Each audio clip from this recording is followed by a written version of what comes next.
ఆరోగ్యానికి ఎంతో మేలు చేసే రాగి ఇడ్లీ ఎలా చేసుకోవాలో చూద్దాం. దీన్ని అల్లం చట్నీతో తింటే చాలా బాగుంటుంది. ఇది హెల్త్కి చాలా మంచిది కదా.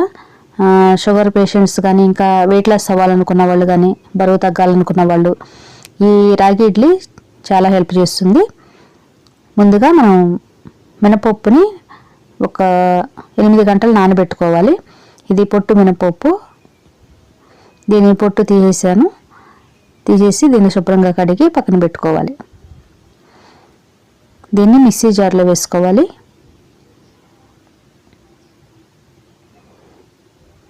రాగులు చాలా మంచిది కదా హెల్త్కి.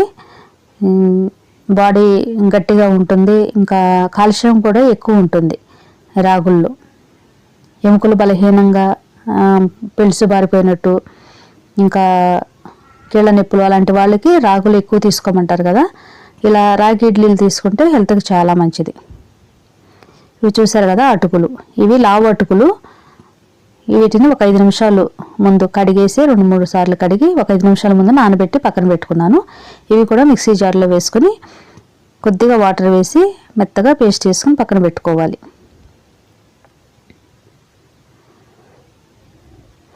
ఇవి బ్రౌన్ అటుకులు. అంటే బ్రౌన్ అంటే ఊర్లో చేస్తారు కదా, పట్టిస్తారు. లావు అటుకులు అన్నమాట. పేపర్ లాగా ఉండే పల్చటి అటుకులు కాదు, లావుగుండే అటుకులు. వాటి వల్ల పెద్ద ప్రాబ్లం ఏముండదు. మరీ పల్చగా వైట్గా ఉండేవి మాత్రం తీసుకోకూడదు, కానీ ఇలాంటివి తీసుకున్నా ఏం కాదు. దీనిలో కొద్దిగా సాల్ట్ వేసుకోవాలి. ఇప్పుడు దీనిలోనే రాగి పిండి వేసుకోవాలి. మనం 1 కప్పు మినపప్పుకి 1 కప్పు రాగి పిండి వేసుకుంటున్నాను. మనం మార్నింగ్ టైంలో మినపప్పుని ఎప్పుడైతే నానబెట్టామో రాగులు ఉంటే రాగులు కూడా అదే టైంలో నానబెట్టేసుకోవచ్చు. 2 కలిపి మిక్సీ పట్టుకోవచ్చు. కానీ నేను పౌడర్తో చేస్తున్నాను. చాలా ఈజీగా చేసుకుంటాకి ఈజీ మెథడ్లో చూపిస్తున్నాను. ఇలా అయినా చేసుకోవచ్చు, లేదా రాగులు ఉంటే రాగులను కూడా విడిగా నానబెట్టేసి వేటికవి మినపప్పు ఇవి విడివిడిగా నానబెట్టుకుని మినపప్పు పొట్టు తీసేసి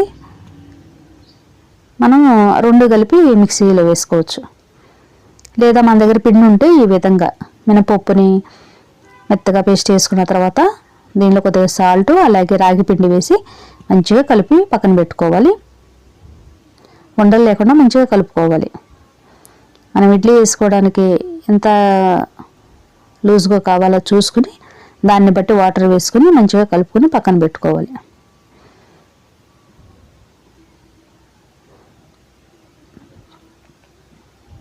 చూసారు కదా, ఈ విధంగా కలిపి పక్కన పెట్టుకోవాలి. దీన్ని మూత పెట్టి మరుసటి రోజుకి మనం ఇడ్లీ వేసుకుందాం.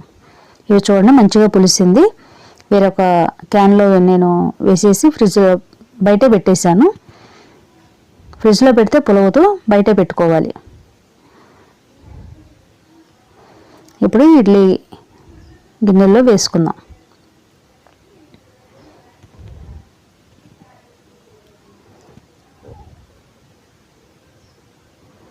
బాడీని గట్టిగా చేస్తుందంటారు రాగులు. చిన్నపిల్లల నుండి పెద్దవాళ్ళు, ముసలి వాళ్ళ వరకు కూడా చాలా మంచిది రాగులు. మనం వైట్ ఇడ్లీ రవ్వ కంటే కూడా ఇలా రాగులతో వేసుకుంటే చాలా మంచిది, హెల్త్కి చాలా మంచిది కదా. మనం మినపిండి వేసుకుని ఇంకా ఇడ్లీ రవ్వ ప్లేస్లో మాత్రం ఈ రాగి పిండి వేసుకుంటున్నాం.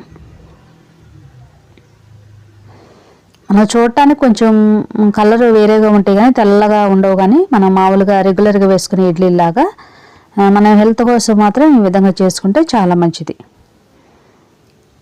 షుగర్ పేషెంట్స్ కానీ, ఇంకా వెయిట్ లాస్ అవ్వాలనుకున్న వాళ్ళకి ఇది చాలా హెల్ప్ చేస్తుంది. చూసారు కదా, ఇడ్లీ పాత్రలో పెట్టుకుని ఒక 15 నిమిషాలు హైలో పెట్టి ఒక 5 నిమిషాలు సిమ్లో పెట్టి స్టవ్ ఆఫ్ చేసిన తర్వాత ఒక 5-10 నిమిషాలు అలా ఉంచేయాలి, ఆ వేడి కొద్దిగా తగ్గే వరకు. అప్పుడు ఈజీగా ఇడ్లీలు వస్తాయి. ఇప్పుడు తీసి నేను వేరే ప్లేట్లో పెట్టుకున్నాను. అలాగే అల్లపు చట్నీ కాంబినేషన్లో చాలా బాగుంటుంది. అల్లపు చట్నీ ఎలా చేయాలనేది ముందు వీడియోస్లో ఉంది. సంవత్సరం పాటు నిలువ ఉండే అల్లం పచ్చడి ఎలా చేయాలనేది ముందు వీడియోలో ఉంది, తప్పకుండా చూడండి. ఇది దేనిలోకైనా చాలా బాగుంటుంది. ఇడ్లీ, దోశ, రైస్ దేనిలోకైనా చాలా బాగుంటుంది.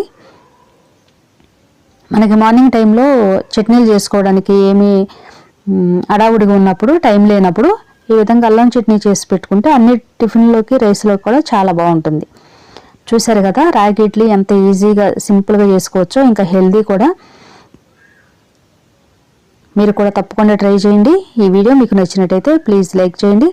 అలాగే మీ ఫ్రెండ్స్ అండ్ ఫ్యామిలీ మెంబర్స్కి ఈ వీడియోని షేర్ చేయండి. ఛానల్ని సబ్స్క్రైబ్ చేసుకుని పక్కనే ఉన్న బెల్ సింబల్ని క్లిక్ చేసి ఆల్ అనే ఆప్షన్ ఎంచుకుంటే నేను వీడియో పెట్టుకుని వెంటనే నోటిఫికేషన్ వస్తుంది. Thank you for watching.